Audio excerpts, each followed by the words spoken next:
apa kabar? Hari ini kita akan belajar tema 3, mata pelajaran matematika.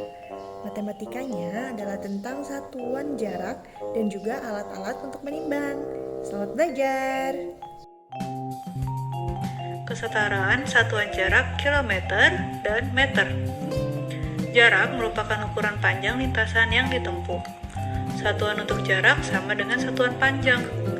Selain satuan kilometer, kita juga dapat menyatakan jarak dengan satuan meter. Ini adalah kesetaraannya. Jadi 1 kilometer itu sama dengan 1000 meter. Ini adalah contoh di mana kita bisa menemukan jarak.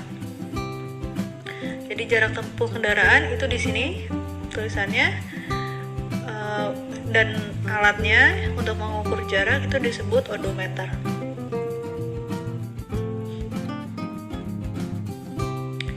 Sekarang ayo coba kita latihan. Ubahlah bilangan berikut ke dalam satuan yang ditentukan. Pertama, ada 1 km 110 meter. Kalau kita diminta untuk mengubah ke dalam satuan meter, maka kita harus ubah seluruhnya menjadi satuan meter.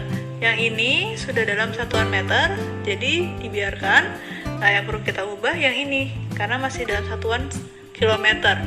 1 kilometer itu sama dengan 1000 meter ya. Berarti ini 1000 meter. Kemudian 110 meter tetap 110 meter. Jadi totalnya adalah 1110 meter. Gitu ya. Jadi di sini kita tulis 1110 meter. Nah, selanjutnya mengubah 4 km 444 meter ke dalam satuan meter. Sama caranya seperti tadi. Yang ini sudah dalam meter, berarti yang kita berubah hanya yang ini, yang depan ya, 4 km. 4 km itu berarti sama dengan 4000 meter ya. Nah, lalu kemudian yang 444 meter kita tulis tetap 444 meter. Nah, hasilnya adalah 4444 meter ya. Nah, ini adalah bentuk bilangan yang setara. 4444 meter. Sekarang mengubah 7777 meter ke dalam satuan kilometer dan meter. Di sini. Nah, di sini kita lihat bahwa ada 7777 itu berarti ada 7000 meter ditambah dengan 777 meter, gitu ya.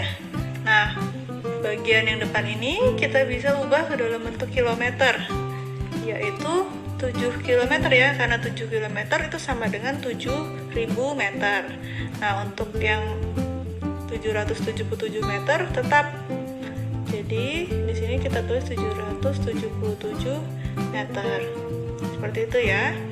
Nah, yang terakhir 11.111 meter. Ini berapa kilometer dan meter? Sini ya. Nah, kita lihat bahwa 11.111 meter itu berarti 11.000, begitu ya. 11.000 meter dengan 111 meter, begitu ya. Nah, 11.000 meter ini itu sama dengan 11 km, bukan? Karena 11 km itu sama dengan 11.000 meter ya. Lalu yang ini tetap, jadi kita tulis 111. Jadi 11.111 meter itu sama dengan 11 km 111 meter. Memecahkan permasalahan sehari-hari tentang jarak. Jarak merupakan ukuran panjang lintasan yang ditempuh. Jika kita melakukan pengukuran jarak, artinya kita melakukan pengukuran panjang lintasan. Satuan jarak yang sering kita gunakan sehari-hari adalah kilometer dan meter. Jadi misalkan kalau kita sedang berlari, itu kita menggunakan jarak. Ayo selesaikan permasalahan berikut. Jarak rumah Dedi ke rumah kakeknya sejauh 5 km 599 meter. Jarak rumah paman dari rumah kakek sejauh 2 km 220 meter. Berapakah jarak rumah Dedi ke rumah paman melalui rumah kakek? Berarti kalau ini Dedi misalkan, lalu dia ingin ke rumah paman. Jadi ini misalkan rumah paman di sini.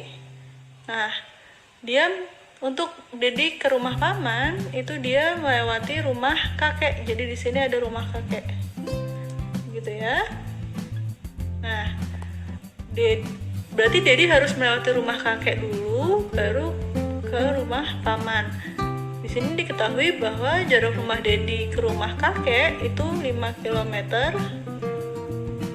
599 meter ya. Kemudian dari rumah kakek ke rumah paman itu 2 km 220 meter seperti ini ya.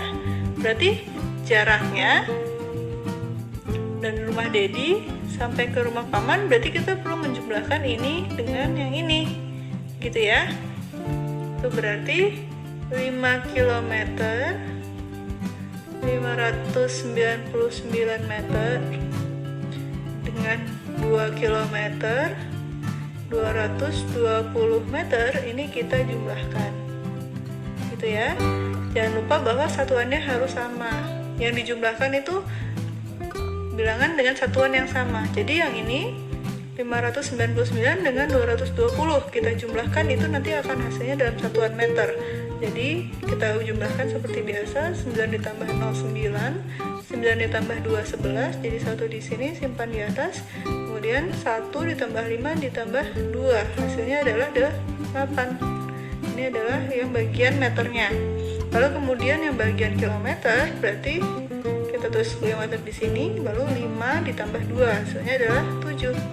Jadi ini adalah jarak rumah Dedi ke rumah paman melalui rumah kakek, yaitu 7 km 819 meter.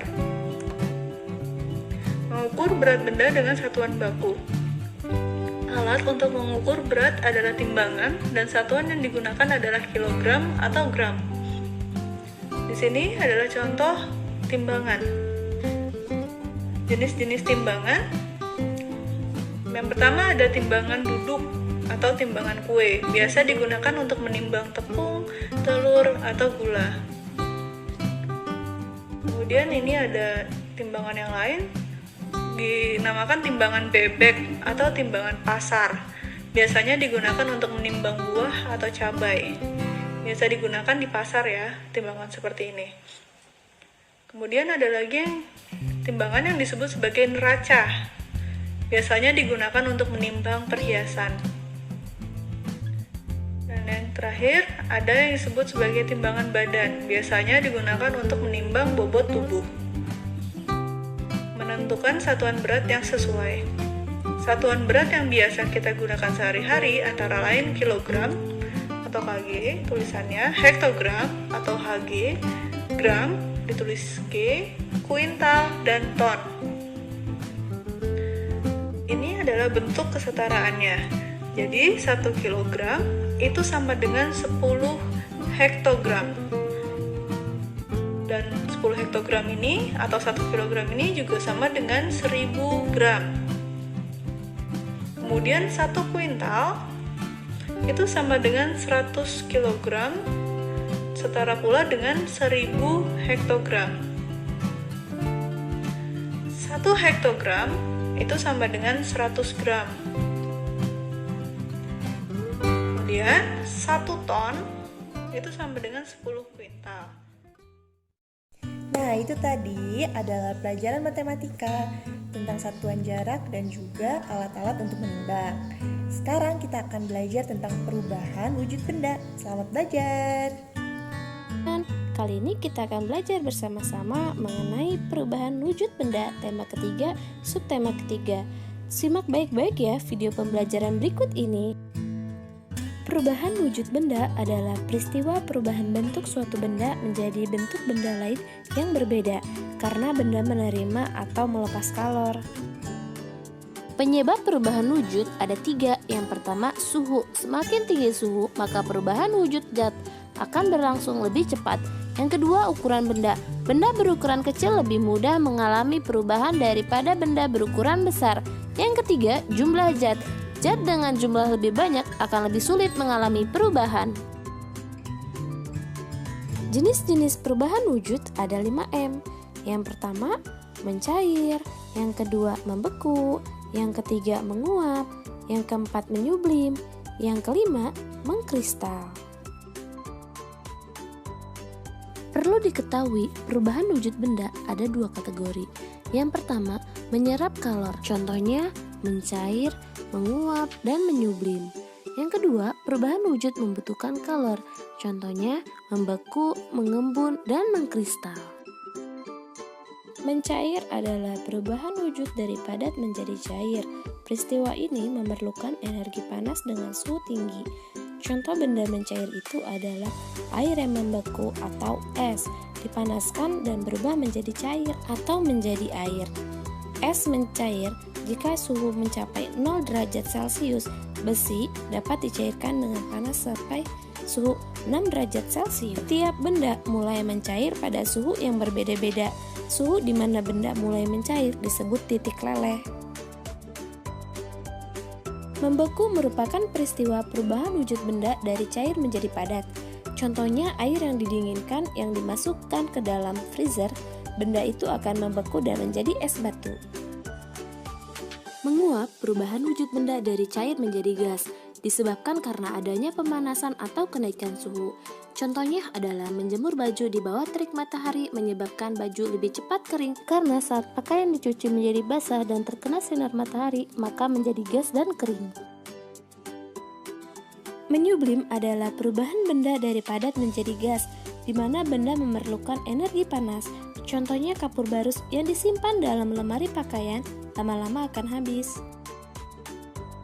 Mengkristal atau deposisi adalah suatu proses perubahan gas menjadi padat, dan peristiwa ini zat melepaskan energi panas. Contohnya pada proses ini bisa dilihat berubahnya uap menjadi salju. Terima kasih sudah menonton video pembelajaran kali ini. Subscribe channel ini, tekan tanda lonceng, like dan share video ini apabila kalian menganggap video ini bermanfaat. Nantikan video pembelajaran selanjutnya. Sampai jumpa.